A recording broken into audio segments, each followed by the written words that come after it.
So for the past 3 years, one of my go-to lenses for my Nikon cameras has been this Voigtlander Nokton 58mm f1.2. It's amazing for portraits and great in low light. So I was really excited when Voigtlander introduced the newest Nokton, which is a 55mm f1.2. And that slightly larger aperture does make a difference when it comes to the size of it. It has a larger front element. It is a larger lens. It's longer, it's heavier.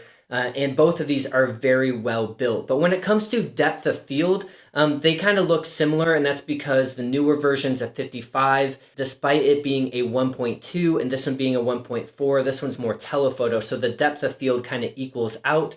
I will say that the newest Nokton does look a little bit smoother. Its bokeh is more pleasant looking, and it is slightly sharper than the older Nokton, especially wide open. This lens is very sharp wide open. As soon as I got it, I pretty much shot it wide open whenever I could, and I was really surprised at how sharp it was. So outside of the slight difference in sharpness, I would say the biggest difference is that the newest one vignettes a lot less than the older one, and then also price. This lens costs around $800 brand new, while the older version costs around $500 brand new, but you could get it for $300 or less used, which is what I did. And that may seem like a good amount of money, but when it comes to getting really good images and you're really investing into your photography, it's best to invest in glass over the bodies, and that's one of the benefits of Nikon. Nikon bodies are relatively cheap compared to, say, a Leica, and these lenses right here, in my opinion, that might upset some people, are just as well built as most Leica lenses.